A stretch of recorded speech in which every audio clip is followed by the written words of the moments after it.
ఓం విఘ్నేశ్వరాయ నమః. సరస్వత్యై నమః. మాతృదేవో భవ, పితృదేవో భవ, ఆచార్యదేవో భవ, అతిథిదేవో భవ. హరి ఓం తత్సత్. అందరికీ నమస్కారం. నా పేరు అందే నాగబసవ సూర్యనారాయణ. పురాణామృతం ఛానల్ నుండి మాట్లాడుతున్నాను. భాగవతములో అనేక మంచి మంచి కథలు ఉన్నాయి. అవి మన జీవితానికి ఎంతో ఉపయోగపడుతూ ఉంటాయి. వ్యాస భగవానుడు సంస్కృతంలో రచించారు. అంతే ధీటుగా బొమ్మెర పోతన, వరంగల్ వాస్తవ్యుడు బొమ్మెర పోతన గారు మనకి తెలుగులో అనేక వేల పద్యాలు రూపంలో భాగవతాన్ని మనకు అందించారు. ఆ పద్యాలు వింటుంటే చాలు మన జీవితం తరించిపోతుంది. ఆ పద్యాలు ఎవరైతే పదే పదే వింటూ ఉంటారో వారికి తెలియకుండా అలౌకికమైనటువంటి ఫలితం కూడా లభిస్తూ ఉంటుంది. సత్సంగత్వే నిస్సంగత్వం, నిస్సంగత్వే నిర్మోహత్వం, నిర్మోహత్వే నిశ్చలతత్వం, నిశ్చలతత్వే జీవన్ముక్తి అని ఆది శంకరాచార్యులు వారు మనకు సెలవిచ్చారు. సత్సంగం చేస్తే మన యొక్క జీవితం మారిపోతుంది. సత్సంగత్వే నిస్సంగత్వం. నిస్సంగం అంటే ఈ ప్రపంచక విషయాల మీద అనురక్తి తగ్గిపోతుంది, నిస్సంగత్వం ఏర్పడుతుంది. నిస్సంగత్వే నిర్మోహత్వం. నిస్సంగం ఎప్పుడైతే ఈ ప్రాపంచిక విషయాల మీద మనకి దృష్టి తగ్గిందో, నిర్మోహత్వం. మోహము అంటే చూచిందల్లా కావాలి అనుకోవడమే మోహం. ప్రతిదాన్ని నాకే కావాలి అనుకోవడం అనేటువంటిది మోహం. ఇంకా మోహానికి అనేక రకాలైన అర్థాలు కూడా చెప్పుకోవచ్చు. ఉన్నది లేనట్లుగా, లేనిది ఉన్నట్లుగా కనబడుతూ ఉంటుంది, అది కూడా మోహమే. ఇలాంటి సత్సంగత్వే నిస్సంగత్వే, నిస్సంగత్వే నిర్మోహత్వం. ఈ మోహము అనేటువంటిది పోతే గాని మానవుని యొక్క జీవితం ఆనందంగా సాగదు. అందుచేత నిస్సంగత్వే నిర్మోహత్వం. ఎప్పుడైతే సంగత్వం, ఈ ప్రాపంచిక విషయాల మీద సంగత్వాన్ని ఎప్పుడైతే మనం కొంచెం దూరం చేసుకుంటామో మోహం అనేటువంటిది పోతుంది. నిర్మోహత్వే నిశ్చలతత్వం. ఎప్పుడైతే మనకి మోహం పోయిందో నిశ్చలమైనటువంటి తత్వం అంటే మన మనస్సు నిలకడగా ఉంటుంది. నిర్మోహత్వే నిశ్చలతత్వం, నిశ్చలతత్వే జీవన్ముక్తి. జీవితానికి మనకి అదే మోక్ష సోపాన సాధనం. అంటే మనకి మోక్షం కలుగుతుంది అని. మోహం ఎప్పుడైతే పోతుందో అప్పుడు మనకి మోక్షం కలుగుతుంది అని అర్థం. అంటే నాకు అది కావాలి, ఇది కావాలి, ఇది కావాలి, అది కావాలని కోరికల పరంపరలో మనం ఉన్నట్లయితే మనకి మనసు శాంతిగా ఉండదు. ఎప్పుడు కూడా అశాంతితో నిండిపోయి ఉంటాం. అందుచేత మనం శాంతిగా ఉండాలి అంటే, మనం ఆనందంగా ఉండాలి అంటే మనం కోరికలను తగ్గించుకోవాలి. కోరికలను తగ్గించుకోవాలంటే ఏం చేయాలి? ప్రాపంచికమైనటువంటి విషయాలను ఎక్కువగా ఆలోచిస్తూ ఉంటే ప్రాపంచికమైనటువంటి కోరికలు మనకు ఎక్కువ కలుగుతూ ఉంటాయి. అలా కాకుండా ఈ భాగవతాన్ని గన మనం పఠించినట్లయితే భాగవతంలో అనేక రకాలైనటువంటి కథలు, మంచి మంచి కథలు ఉన్నాయి. అలాగే గజేంద్ర మోక్షణం, క్షీరసాగర మథనం, ఇలా అద్భుతమైనటువంటి కథలు ఉన్నాయి. ఈ కథలు మనం వింటూ ఉంటే అందులో ఉన్నటువంటి నీతి మనకి బోధపడుతూ ఉంటుంది. రోజు రోజుకి మన యొక్క మనస్సు మారిపోతూ ఉంటుంది, మన మనస్తత్వం మారిపోతూ ఉంటుంది. ఎప్పుడైతే మన మనస్తత్వం మారిపోతూ ఉందో అప్పుడు నెమ్మదిగా మనం పరిపూర్ణమైనటువంటి మానవత్వాన్ని పొందుతాం. మానవత్వము తరువాత దైవత్వాన్ని పొందడానికి ఇలా అవకాశం ఉంటుంది. అందుచేత భాగవతాన్ని తప్పనిసరిగా వినాలి. అది సత్సంగం అన్నమాట. పూర్వకాలం చాలామంది ఈ భాగవతాన్ని సాయంత్రం 6 గంటల నుండి కనీసం 1 గంట 2 గంటల సేపు భాగవతంలోని పద్యాలు వింటూ భాగవతంతో సత్సంగత్వం చేశారు. అలా సత్సంగత్వం చేయటం వల్ల పరిపూర్ణమైన జీవితాన్ని వాళ్ళు ఆనందంగా హాయిగా అనుభవించగలిగారు. ఎప్పుడైతే మన యొక్క మనస్సు ప్రశాంతంగా ఉంటుందో మన యొక్క శారీరక ఆరోగ్యం కూడా బాగుంటుంది. మన శరీరం ఆరోగ్యంగా ఉండాలంటే మన మనస్సుని ప్రశాంతంగా ఉంచుకోవాలి. మన మనస్సుని ప్రశాంతంగా ఉంచుకోవాలంటే ప్రాపంచిక విషయాలను తగ్గించుకోవాలి. ప్రాపంచిక విషయాలను తగ్గించుకోవాలంటే భగవంతుడి మీద మనం దృష్టి పెట్టాలి. భగవంతుడి మీద మనం దృష్టి పెట్టాలంటే భాగవతం వినాలి. ఇలా ఒకదానికొకటి కనెక్షన్ ఉంటుందన్నమాట. అందుచేత ఈ భాగవతం ఎంతో మంది మహాత్ములుగా చేసినటువంటిది ఈ భాగవతం. అంత మహిమ ఉన్నది ఈ భాగవతానికి. అందుచేతనే ఈ భాగవతాన్ని మన పురాణ అమృతం ఛానల్లో కథలుగా మనం చెప్పుకోవడం జరుగుతుంది. ఇప్పటి వరకు భాగవతము అనేటువంటి శీర్షికన 10 ఎపిసోడ్లు మీకు లోగడ అందించడం జరిగింది. ఆ 10 ఎపిసోడ్లో వ్యాసుని యొక్క గొప్పతనము, వ్యాసుని యొక్క చరిత్ర, అలాగే పోతనామాత్యుల వారి యొక్క చరిత్ర, భాగవతం యొక్క విశిష్టత, ఇవన్నీ కూడా ఆ 10 ఎపిసోడ్లో మనం పద్యాల రూపంలో పోతన గారు రచించినటువంటి అమృత తుల్యమైనటువంటి పద్యాలు మనం వినడం జరిగింది. అలాగే గజేంద్ర మోక్షణం అనేటువంటి కథాంశాన్ని తీసుకొని దాన్ని 7 ఎపిసోడ్లుగా దాన్ని మనం టెలికాస్ట్ చేయటం జరిగింది. గజేంద్ర మోక్షణం కథ తీసుకుంటే అది మనకి ఎన్నో గుణపాఠాలు నేర్పుతూ ఉంటుంది. గజేంద్రుడు తనకి తిరుగులేదని, నాకు చాలా బలం ఉన్నదని, నా వెనకాల చాలా జనం ఉన్నారని గర్వంతో అడవిలోకి వెళ్ళడం, ఆ అడవిలో ఉన్నటువంటి చెట్లను పళ్లను అన్నీ నాశనం చేయటం, ఆ తరువాత నీళ్లు తాగుదామని అలా కొలంలోకి వెళ్ళడం, కొలంలోకి నీళ్లు తాగిన తర్వాత అక్కడ కూడా తృప్తి చెందకుండా ఆ కొలను అంతా బురదతో నిండిపోయేలాగా ఆ కొలను అంతా పాడు చేయటం, ఆ మూల ఎక్కడో ఉన్నటువంటి ఒక ముసలి వచ్చి ఈ ఏనుగుని కాలు పట్టుకోవడం, నానా బాధలు పడటం, ఇవన్నీ కూడా మనం ఆ గజేంద్ర మోక్షణంలో మనం ఆ కథలో తెలుసుకున్నాం. ఇంతకీ గజేంద్రుడు మనమైతే ఆ ముసలి అనేటువంటిది మోహం. ఆ మోహం అంటే విపరీతమైనటువంటి కోరికలు, చూచిందల్లా కావాలనుకునేది మోహం అనేది చెప్పుకున్నాం కదా. అలాగే ఈ మోహం బారిన పడితే మానవుడు ఎప్పుడు ఏడుస్తూ ఉంటాడయ్యా అనేటువంటి నీతి ఆ గజేంద్ర మోక్షణం ద్వారా మనం తెలుసుకోగలిగాం. ఎప్పుడైతే ఆ ముసలి పట్టుకున్నదో ఇక ఈ గజేంద్రుడికి కుదురులేదు.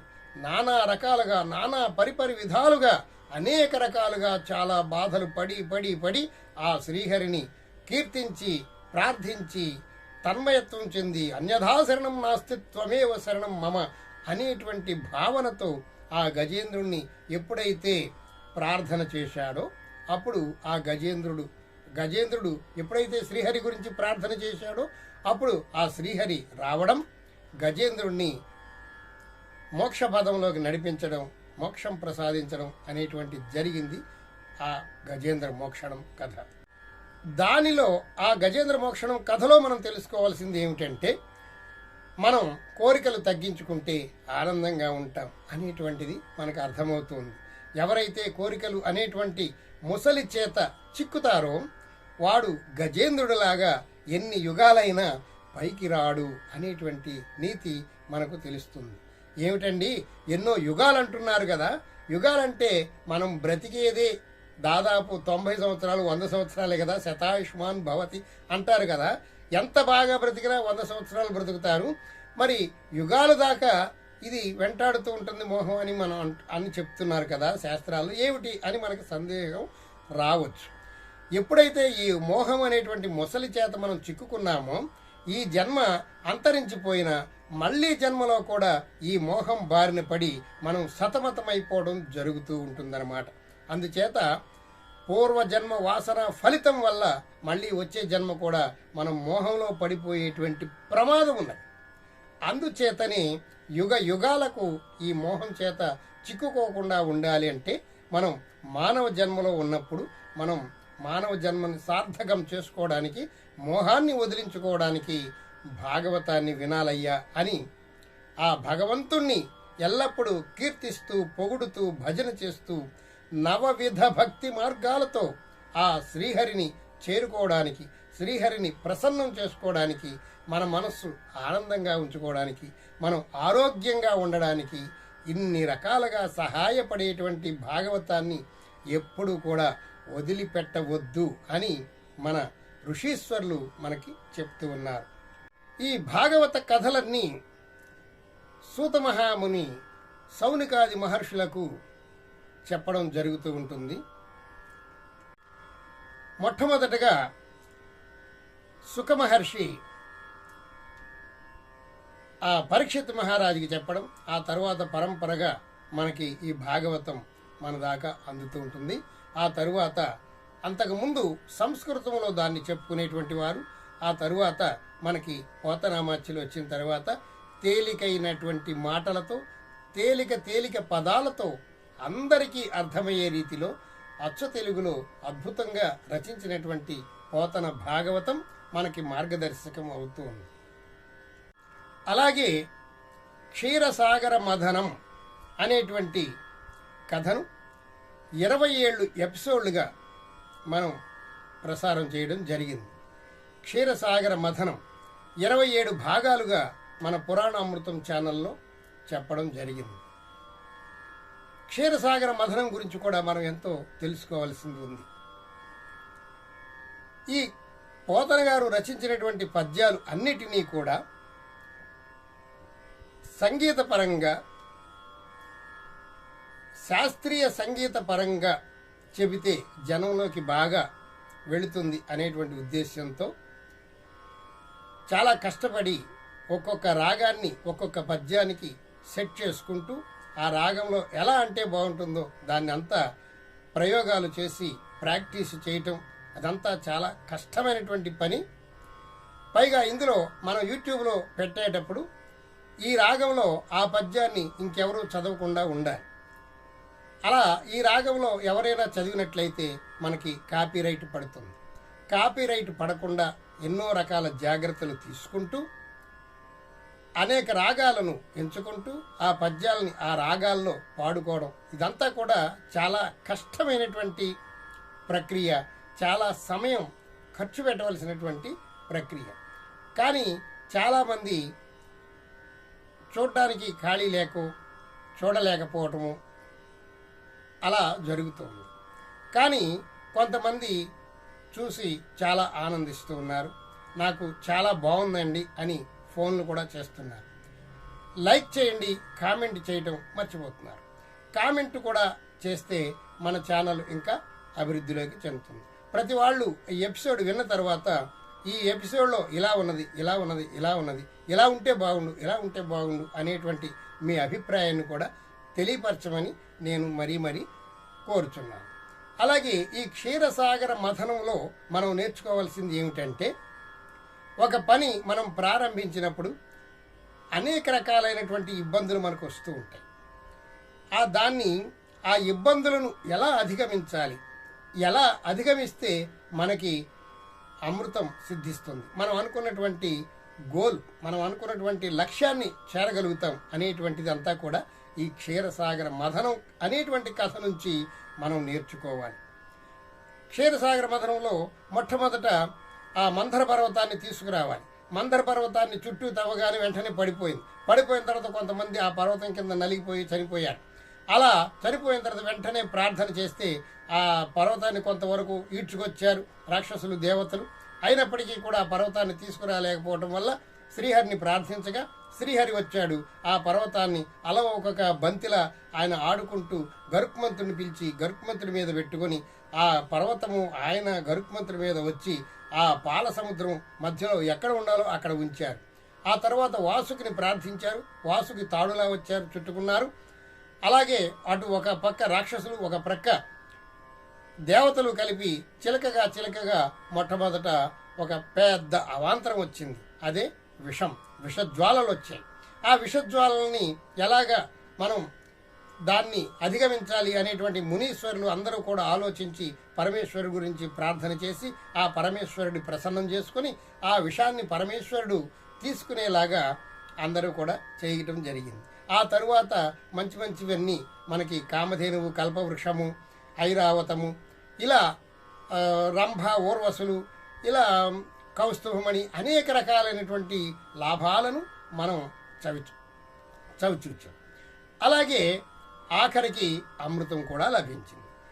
లక్ష్మీదేవి కూడా అందులోనే మనకి ఆవిర్భవించింది. ఇలా ఎన్నో లాభాలు. ఒక్క 2-3 అవాంతరాలు, పర్వతం పడిపోవటం అంతే అవాంతరం, తర్వాత ఒరిగిపోవటం అదొక అవాంతరం, తర్వాత దిగబడిపోవటం ఒక అవాంతరం. దాని కింద పరమాత్మని ప్రార్థించగా పరమాత్మ కూర్మావతారాన్ని ధరించి ఆ పర్వతం కిందకి వెళ్ళడం, ఆ తర్వాత పర్వతంతో చిలకటం, ఆ తర్వాత ఫలితాలు వరుసగా రావడం జరిగింది. ఇలాగే మనం ఏదైనా వ్యాపారం ప్రారంభించినా, ఏదైనా ఒక చదువు ప్రారంభించినా, ఉద్యోగం నిమిత్తం ఏదైనా ఒక పని ప్రారంభించినప్పుడు అనేక అవరోధాలు మనకు వస్తుంటాయ్యా. ఈ అవరోధాలన్నింటినీ అధిగమించడమే కార్యసిద్ధి అనేటువంటిది మనకి ఈ క్షీరసాగర మథనం ద్వారా మనం నేర్చుకోవచ్చు. పురాణం పురా అపి నవం ఇది పురాణం అన్నారు. పురాణం, అరే ఇది పురాణంరా, చాలా మందికి చులకన భావన ఉంటుంది. అరే ఇది పురాణంరా, ఉత్త కథరే అనుకుంటారు. కానీ ఇవి ఉత్త కథలు కావు, మనిషికి సంబంధించినటువంటి కథలు. కొన్ని లక్షల సంవత్సరాల తర్వాత అయినా ఈ భాగవతాన్ని ఆ మనుషులు అన్వయించుకుంటారు. ఇది అజరామరమైనటువంటిది. దీనికి ఇక ఈ భాగవతాన్ని ఎన్ని లక్షల సంవత్సరాల తర్వాత అయినా సరే ఇది ఇలాగే బ్రతికి ఉంటుందన్నమాట. ఎందుకని? అందులో ఉన్నటువంటి విషయాలు అంత బలమైనవన్నమాట. అందుచేత ఈ క్షీరసాగర మథనం పురాణం అయినప్పటికీ కూడా మన జీవితానికి ఎంతో ఉపయోగపడేటువంటిదిగా ఈ భాగవతం మనకి ఎంతో ఉపయోగపడుతుంది. అందుచేత ఎంతో కష్టపడి ఈ పద్యాలన్నింటినీ సంగీత రూపంలో మీకు అందించడానికి నేను ఎంతో కష్టపడి ప్రయత్నిస్తున్నాను. కానీ వ్యూస్ సరిగా రావట్లేదు. ఇంకా చాలామందికి మీ బంధుమిత్రులకి షేర్ చేయటం, వారికి వినిపించడం, ఇలాంటివి చేస్తే మన ఛానల్ ఇంకా వ్యూవర్స్ పెరగడానికి, ఎక్కువ మందికి ఇది చేరడానికి బాగుంటుంది. ఎందుచేతనంటే మన హిందూ ధర్మాన్ని మనం సనాతన ధర్మం కాబట్టి మనం పరిరక్షించుకోవాల్సినటువంటి బాధ్యత కూడా మన మీదే ఉన్నది. అందుచేత ఎవరికి వారు కొంచెం అశ్రద్ధ చేస్తే మన సనాతనమైనటువంటి ధర్మాలన్నీ అడుగంటిపోయేటువంటి ప్రమాదం ఉంది. సనాతనమైనటువంటి గ్రంథాలు అడుగంటిపోయే ప్రమాదం ఉంది. అందుచేత అవి అలా అడుగంటిపోతే మన యొక్క ఉనికి కూడా దెబ్బతినేటువంటి పరిస్థితి ఉంటుంది. ఆ తరువాత మనం చేయవలసింది, చేతులు కాలిన తర్వాత ఆకులు పట్టుకున్న చందాన ఉంటుంది. కాబట్టి మనం వెలుతురుండగానే మన పనులు చక్కబెట్టుకోమన్నారు, దీపం ఉండగానే ఇల్లు చక్కబెట్టుకోమనేటువంటి సామెత ఉంది కదా. అలాగే ఇప్పుడే కొంచెం కొంచెంగా మనకి ఇబ్బంది కలిగిస్తున్నటువంటి, హిందూ మతానికి కొన్ని ఇబ్బందులు కలిగిస్తున్నటువంటి కొన్ని యొక్క పరిస్థితులని అధిగమించడానికి మనం ఈ భాగవతాన్ని అందరూ వినేలా చేయడం అనేటువంటిది ఒక ప్రక్రియ. అలాగే మన పురాణాలు, మన ఇతిహాసాలు బాగా ప్రాచుర్యం చెందడానికి మనం ఎంతో కృషి చేయాలి. ఇలా ప్రతి వాళ్ళు కూడా ప్రవచనాలు చెప్తూ ఉండాలి. మనం ఆంధ్రాలో ఏవో ప్రవచనాలు చెప్పేవాళ్ళు ఎంతమంది ఉన్నారా అంటే వేళ్ల మీద లెక్క పెట్టేటువంటి వాళ్ళు ఉన్నారు. అలా కాకుండా ఏ ఒక్క బాలుడైనా సరే, ఏ ఒక్క యువకుడైనా సరే మన పురాణం గురించి చెప్పగలిగేటువంటి సత్తా ఎప్పుడైతే మనకు వస్తుందో అప్పుడు మనం ఇంకా పటిష్టంగా ఉంటాం. అందుచేత తల్లిదండ్రులందరూ కూడా పిల్లలకి ఈ పురాణాల కథలను వినిపించడం, శ్రద్ధ పెట్టి వినడం, వారి చేత చదివించడం, వాళ్ళ చేత పోటీలు పెట్టించడం, ఇట్లాంటివన్నీ చేస్తే మళ్ళీ మనం పూర్వస్థితికి వెళ్ళి అందరూ ఆరోగ్యంగా ఉండడానికి అవకాశం ఉంటుంది. ఎప్పుడైతే ఈ పురాణ గాథలు వింటారో అప్పుడు జనం అందరూ మనసు ప్రశాంతంగా ఉంటుంది. విపరీతమైన కోరికలు, విపరీతమైన ఆలోచనలు, విపరీతమైనటువంటి దురాఘాతాలు ఇవన్నీ కూడా తగ్గిపోతాయి. అందుచేతనే మనం పూర్వం స్థితిలోకి, ప్రశాంతంగా బ్రతికేటువంటి స్థితిలోకి వెళ్ళాలంటే మళ్ళీ ఈ పురాణాలని మనం ఆశ్రయించక తప్పదు. అందరూ గమనింతురుగాక.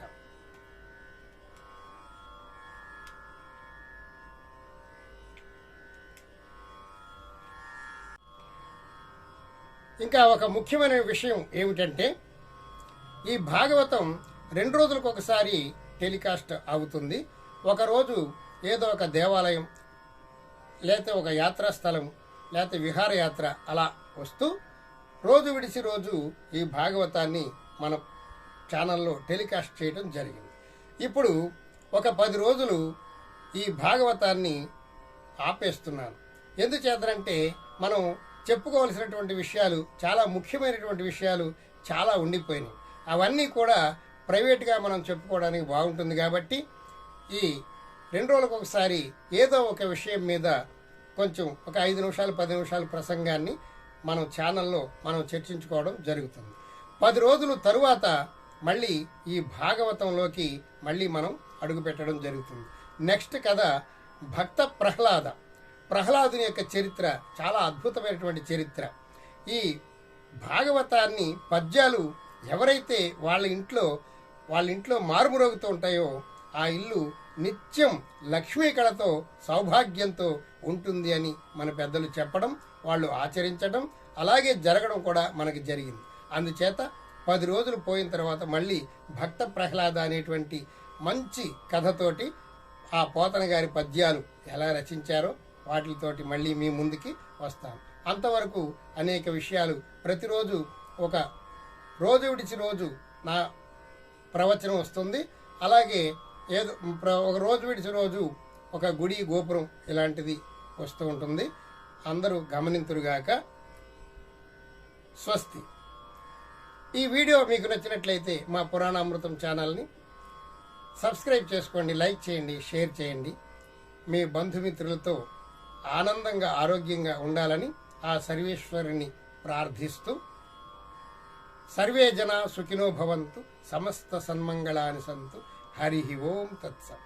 జై శ్రీమన్నారాయణ.